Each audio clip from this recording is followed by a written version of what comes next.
Movie के start में कुछ फ्लैशबैक्स दिखाए जाते हैं जिनमें एक लड़की केला के बचपन की कहानी बताई जाती है। वो अपने पेरेंट्स जे और रेबेका के साथ बहुत से एडवेंचर्स करती है, लेकिन उनकी ये खुशियों भरी जिंदगी हमेशा के लिए नहीं रहती। अगले सीन में दिखाया जाता है कि केला अब 15 साल की हो चुकी है। यहाँ हमें पता चलता है कि जे और रेबेका का डिवोर्स हो चुका है, लेकिन उनके डिवोर्स की वजह जाहिर नहीं की गई। अब एक दिन उसकी मॉम रेबेका अपने बॉयफ्रेंड को एयरपोर्ट पर ड्रॉप करती है, जो कि बिजनेस के सिलसिले में किसी दूसरे शहर जा रहा होता है। केला पिछली सीट पर बैठी होती है जिसे स्कूल के बैले में जाना होता है, लेकिन वो बैले में जाने से बिल्कुल खुश नजर नहीं आती और उसे एक बेवकूफ़ी का प्रोग्राम कहती है। फिर उसकी मॉम केला को जे के पास छोड़ देती है, जहाँ जे और उसकी नई गर्लफ्रेंड उन्हें वेलकम करते हैं। केला जे की गाड़ी में बैठ जाती है क्योंकि आज जे इसे बैले कैंप ले जा रहा होता है। अब रास्ते में उन्हें केला की बेस्ट फ्रेंड ब्रिटनी एक बस स्टॉप पर अकेली बैठी हुई नजर आती है। यहाँ पता चलता है कि ब्रिटनी भी उसी बैले कैंप की तरफ जाने के लिए बस का वेट कर रही है और केला उसे उन्हें ज्वाइन करने के लिए कहती है। अब वो अपने रास्ते पर जा रहे होते हैं कि तभी केला ब्रिटनी के चेहरे पर एक जख्म का निशान देखती है, लेकिन ब्रिटनी कहती है कि ये कोई बड़ी बात नहीं है। कुछ देर बाद ब्रिटनी कहती है कि उसे बाथरूम जाना है और जे से रिक्वेस्ट करती है कि वो गाड़ी रोक दे। उस जगह पर उन्हें कोई स्टॉप नज़र नहीं आता, इसलिए वो दोनों सड़क के करीब मौजूद जंगल में चली जाती हैं। जे वहीं गाड़ी के बाहर उनका इंतज़ार करता है, लेकिन जब वो काफ़ी देर तक वापस नहीं आती तो वो उनके पीछे खुद जंगल में जाने का फैसला करता है। जब वो उन्हें ढूंढ रहा होता है तो उसे एक चीख सुनाई देती है। वो उस आवाज़ की तरफ दौड़ता है कि तभी उसे केला एक पुल पर अकेली बैठी हुई नज़र आती है। वो बहुत ज़्यादा डरी हुई होती है और ऐसा जाहिर होता है जैसे ब्रिटनी गिर गई है। केला उसे बताती है कि वो दोनों मजाक कर रहे थे कि अचानक ब्रिटनी नीचे गिर गई। जे फ़ौरन उस दरिया की तरफ भागता है और ब्रिटनी को ढूंढने की कोशिश करता है, लेकिन ब्रिटनी कहीं भी नज़र नहीं आती। तभी उन्हें ब्रिटनी का पर्स मिलता है जिसमें उसका टूटा हुआ फ़ोन पड़ा होता है। जे बहुत परेशान हो जाता है और गाड़ी की तरफ वापस आकर केला के फ़ोन से 911 को कॉल करने लगता है, लेकिन केला उसे रोक देती है।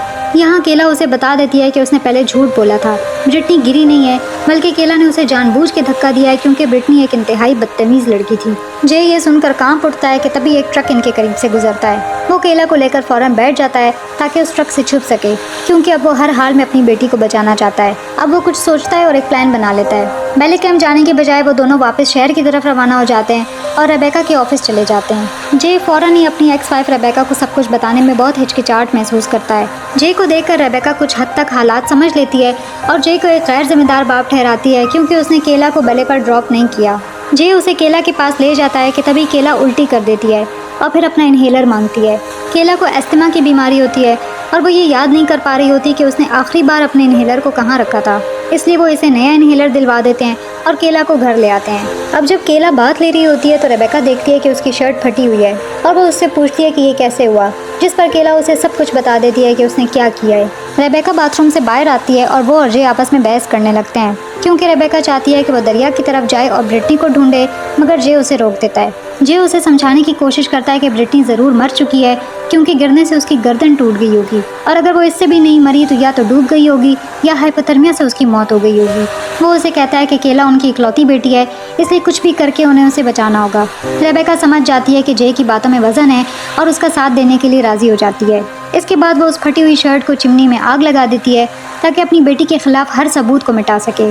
उसी रात रेबेका को ब्रिटनी की डेड बॉडी भी ख्वाब में नजर आती है और वो इस सब से अभी तक काफ़ी परेशान होती है। अगले दिन जे दोबारा आता है और रेबेका रात के उस खौफनाक ख्वाब की वजह से बहुत अजीब बिहेव कर रही होती है। अब वो दोनों आपस में बहस करने लगते हैं कि क्या उनकी बेटी ऐसा गलत काम कर सकती है या नहीं, और ये कि क्या ये कोई हादसा था या नहीं।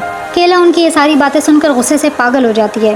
वो शीशे को तोड़ देती है और भागने की कोशिश करती है। वो दोनों भी फ़ौरन इसका पीछा करते हैं और इसे अंदर वापस ले आते हैं, लेकिन वो अभी भी शदीद गुस्से में होती है। वो बहुत बदतमीज़ी से जे पर चीखती है और कहती है कि उसने जानबूझकर ब्रिटनी को धक्का दिया था। इस सारी टेंशन की वजह से जे फैसला करता है कि इसे अभी यहाँ से चले जाना चाहिए। अब उसी दिन बाद में ब्रिटनी का डैड सैम वहाँ आ जाता है। उसे ये लगता है कि शायद ब्रिटनी वहाँ रह रही होगी क्योंकि उसे पता चला था कि वो डांस कैंप तक नहीं पहुँची, लेकिन रेबेका झूठ बोलती है कि उसे ब्रिटनी के बारे में कुछ नहीं मालूम और केला बीमार होने की वजह से डांस कैंप नहीं गई। फिर सैम उसे बताता है कि कल उसका ब्रिटनी से झगड़ा हुआ था, जिसके बाद उसने ब्रिटनी को बस के ज़रिए डांस कैंप जाने को कहा था और अब वो इस पर पछता रहा है। इसके बाद वो केला से मिलने के लिए कहता है, जिस पर रेबेका फिर झूठ बोल देती है कि वो डॉक्टर के पास है। इसके बाद वो वहाँ से चला जाता है, लेकिन बाद में बार बार रेबेका को कॉल करता रहता है, जिस पर वो केला से कहती है कि सैम से झूठ बोले कि उसे ब्रिटनी के बारे में कुछ नहीं मालूम, लेकिन केला बहुत डरी होती है और बात करने से इनकार कर देती है। तभी जे दोबारा वहाँ आ जाता है रेबेका जे को सब कुछ बता देती है और अब वो दोनों ये प्लान बनाते हैं कि वो कुछ दिनों के लिए होटल में रहेंगे और केला को सिखाएंगे कि अगले कुछ दिन तक उसे क्या बोलना है और क्या करना है। जब रेबेका अपनी गाड़ी के ट्रंक में सामान डाल रही होती है तभी सैम दोबारा वहाँ आ जाता है और उससे पूछता है कि उसने पूरा दिन उसकी कॉल्स का जवाब क्यों नहीं दिया। वो दोबारा केला से मिलने के लिए कहता है क्योंकि उसे अपनी बेटी की बहुत फिक्र होती है, लेकिन रेबेका दोबारा झूठ बोल देती है कि केला अभी भी कुछ टेस्ट करवाने के लिए डॉक्टर के पास है। अब जे भी वहाँ आ जाता है और उन्हें बात करते हुए देखता है कि तभी कुछ देर बाद केला घर से बाहर आ जाती है और उनका झूठ पकड़ा जाता है। अब सैम खुद केला से बात करने की कोशिश करता है लेकिन जे बीच में आ जाता है, जिस पर सैम उसे धक्का दे देता है और जे की नाक से खून बहने लगता है। अब इससे पहले कि हालात मजीद ख़राब होते, सैम पीछे हट जाता है और कहता है कि वो पुलिस को कॉल करेगा। अब अगले सीन में रेबेका जे की नाक से खून साफ कर रही होती है और ये इन दोनों के दरमियान एक बहुत प्यारा मोमेंट होता है जो केला दूर से देखकर मुस्कुरा रही होती है।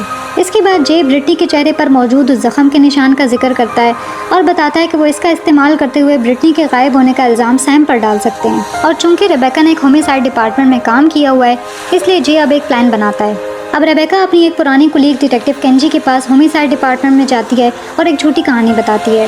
वो दावा करती है कि उसकी बेटी की बेस्ट फ्रेंड ब्रिटनी पिछले 24 घंटे से लापता है और उसका बाप उनके घर आकर बहुत अजीब बिहेव कर रहा था। वो ये भी बताती है कि उसे शक है कि ब्रिटनी को अब्यूज़ किया गया है। घर वापस आने के बाद जे देखता है कि केला खुद को कट्स लगाकर जख्मी करी है। वो उससे बात करता है और उसे समझाता है कि वो एक खूबसूरत लड़की है और उसका फ्यूचर बहुत ब्राइट है, लेकिन केला उसे जवाब देती है कि वो ब्रिटनी की तरह नहीं है। यहाँ हमें पता चलता है कि केला अपनी दोस्त से जेलस फील करती है। अब बाद में उसी दिन रेबेका डिटेक्टिव को अपने घर ले आती है ताकि वो केला से ब्रिटनी के बारे में सवाल करे।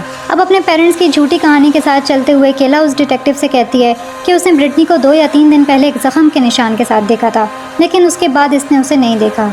वो ये भी बताती है कि ब्रिटनी ने कई बार इस बात का जिक्र किया था कि उसके और उसके डैड के दरमियान अक्सर झगड़े होते थे और वो इसे मारता था।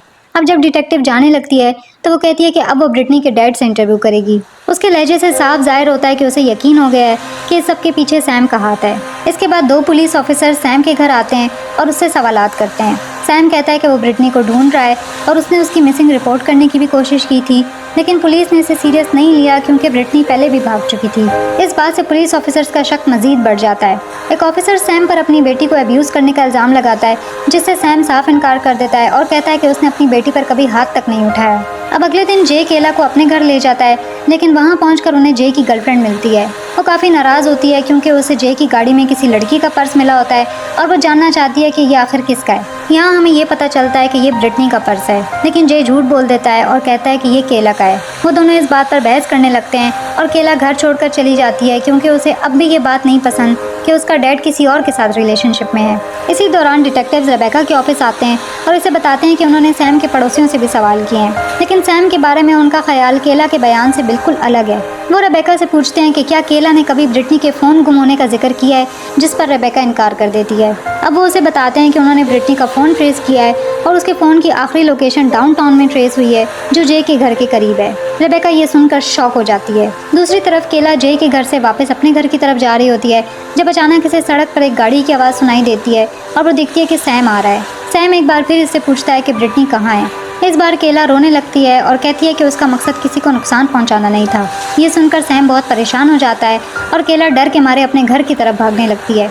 सैम भी उसका पीछा करने लगता है। घर पहुंचने के बाद भी सैम दीवारों पर बजाता रहता है और उधर केला बेचैनी की हालत में अपने इन्हेलर का इस्तेमाल करती है। कुछ देर बाद रेबेका घर वापस आती है और जे भी उसके साथ होता है। वो जे की लापरवाही पर बहुत गुस्सा होती है और उस पर चिल्लाती है कि उसने ब्रिटनी के फ़ोन को पुलिस तक कैसे पहुंचने दिया, जो अब ट्रेस हो चुका है। जे उसे तसल्ली देते हुए कहता है कि डाउनटाउन में सिर्फ वो ही नहीं बल्कि बहुत से लोग रहते हैं। अब जब केला अपने पेरेंट्स को लड़ते हुए देखती है तो फ्रस्ट्रेशन से रोना शुरू कर देती है, जिससे वो दोनों लड़ना बंद कर देते हैं और उसे तसल्ली देने लगते हैं। दूसरी तरफ डिटेक्टिव्स मुजरिम तक पहुंचने के बहुत करीब होते हैं। वो उस बस स्टॉप पर जाते हैं जहां ब्रिटनी के डैड ने उसे भेजा था और इर्द गिर्द का जायजा लेते हैं। वहाँ डिटेक्टिव केंजी करीब मौजूद उस दरिया को बहुत गौर से देखती है। अब अगले दिन पुलिस वाले दोबारा आते हैं और कहते हैं कि उन्होंने ब्रिटनी और केला के दरमियान कुछ मैसेजेस पढ़े हैं, जिससे ये पता चला है कि वो दोनों स्कूल के एक लड़के के मामले पर लड़ाई कर रही थी। एक मैसेज में केला ने यह भी कहा था कि वो ब्रिटनी को मार डालना चाहती है। इस बात से पुलिस का शक मजीद बढ़ जाता है, इसलिए वो पूछते हैं कि क्या केला उस दिन ब्रिटनी के साथ उस ब्रिज के करीब कहीं थी या नहीं। अब ब्रिज का जिक्र सुनकर वो दोनों घबरा जाते हैं और साफ इनकार कर देते हैं, जिस पर डिटेक्टिव्स कहते हैं कि वो जानते हैं कि ये दोनों झूठ बोल रहे हैं। वो उन्हें बताते हैं कि पुलिस कुत्तों को लेकर दरिया के किनारे ढूंढने गई थी और उन्हें ब्रिज के करीब केला का इन्हेलर मिला है। ये सुनकर वो दोनों हैरान होने का ड्रामा करते हैं और रेबेका अपनी डिटेक्टिव फ्रेंड से घर से जाने के लिए कहती है क्योंकि वो बहुत ज़्यादा घबराई होती है और ये जानती है कि पुलिस अब केला को ले जाएगी। वो देखते हैं कि सब कुछ उनके हाथ से निकल रहा है, इसलिए वो केला को बचाने के लिए एक आखिरी कोशिश करते हैं। अब अगले सीन में रात का वक्त दिखाया जाता है जहाँ जे और रेबेका सैम के घर के बाहर गाड़ी में बैठे होते हैं। अब वो खामोशी से सैम के बैकयार्ड में घुस जाते हैं और ब्रिटनी का फ़ोन ऑन कर देते हैं ताकि पुलिस सिग्नल को ट्रेस कर सके और वो ये जाहिर कर सकें कि सैम ने ब्रिटनी को घर में ही कहीं छुपा रखा है। जे फ़ोन को बैकयार्ड में छुपाने चला जाता है और रेबेका करीब ही इंतज़ार करती है। तभी अचानक सैम कहीं से निकल आता है और रेबेका का सामना करता है। रेबेका डर जाती है तो जे फ़ौरन उसकी मदद के लिए आ जाता है और सैम पर हमला कर देता है, लेकिन रेबेका उसे रोक देती है कि कहीं वो सैम को कत्ल न कर दे। अब जाने से पहले सैम उन्हें बताता है कि वो जानता है कि ये सब केला ने किया है। इसके बाद जे और रेबेका अपनी गाड़ी में वहाँ से फरार होने लगते हैं। जैसे ही वो भागने वाले होते हैं सैम उन्हें रोकने के लिए सड़क के बीच में आ जाता है, लेकिन वो रुकने की बजाय उस पर गाड़ी चढ़ा देते हैं। वो दोनों घबराकर सैम को देखते हैं जो खून से भरा होता है और अपनी जान की भीख मांगता है। रेबेका 911 को कॉल करने लगती है, लेकिन जे उसे रोक देता है क्योंकि वो जानता है कि अगर सैम जिंदा रहा तो मज़ीद प्रॉब्लम्स बनेंगे। अब वो इंतज़ार करते हैं कि खून बहने से उसकी मौत हो जाए। यहाँ ये नहीं दिखाया गया कि उन्होंने डेड बॉडी के साथ क्या किया। अब अगली सुबह रेबेका बहुत परेशान होती है और जे से कहती है कि वो ना जाए, जिस पर जे रुक जाता है। फिर वो एक साथ मीठी नींद सो जाते हैं। बाद में वो केला के साथ ब्रेकफास्ट करते हैं जो बहुत खुश नज़र आती है और जिसे ये बिल्कुल नहीं मालूम कि पिछली रात को ब्रिटनी के डैड के साथ क्या हुआ था। फिर वो दोनों रेबेका की गाड़ी से सैम के खून को साफ करने की कोशिश करते हैं। तभी अचानक दरवाज़ा आहिस्ता से खुलने की आवाज़ आती है। यहाँ ब्रिटनी सामने आ जाती है और वो ये देखकर शॉक हो जाते हैं कि ब्रिटनी जिंदा है और बिल्कुल ठीक है। उन दोनों के चेहरे ऐसे हो जाते हैं जैसे उन्होंने कोई भूत देख लिया हो। अब उनके चेहरे देखकर ब्रिटनी उन्हें बताती है कि उसका गायब होना सिर्फ एक ड्रामा था जो उसने केला के साथ मिलकर किया था ताकि ब्रिटनी अपने बॉयफ्रेंड से मिल सके। ये सुनकर केला के पेरेंट्स हक्का बक्का रह जाते हैं। अब रेबेका अपने गुस्से को कंट्रोल करते हुए ब्रिटनी के पास जाती है और उसे अपने घर जाने को कहती है। यहाँ जे और रेबेका पूरी तरह से टूट जाते हैं क्योंकि उन्हें ये एहसास होता है कि उन्होंने सिर्फ एक झूठे ड्रामे के चक्कर में एक मासूम आदमी की जान ले ली और अपनी बेटी से बहुत मायूस हो जाते हैं। अब वो केला का सामना करते हैं जो आखिर उन्हें बता देती है कि ब्रिटनी कभी भी मरी नहीं थी और ये सब सिर्फ एक मजाक था। वो बताती है कि वो बहुत पहले ही सच बता देना चाहती थी, लेकिन जब उसने देखा कि इस कत्ल को छुपाने के चक्कर में उसके पेरेंट्स दोबारा एक दूसरे के करीब आ गए हैं तो वो बहुत खुश थी, इसलिए उसने इस झूठ को जारी रखा। वो जानती है कि ये गलत है और अपने पेरेंट्स से माफ़ी मांगती है और उनसे रिक्वेस्ट करती है कि उसे ना छोड़ें। और इसके बाद मूवी एक बहुत ही इमोशनल सीन पर ख़त्म हो जाती है जहाँ वो तीनों एक दूसरे को बहुत मजबूती से गले लगाते हैं जैसे ये बस आखिरी बार हो। फिर दरवाजे की घंटी बार बार बजती है और दूर से पुलिस के सायरन की आवाज़ सुनाई देती है, जिसके बाद मूवी ख़त्म हो जाती है।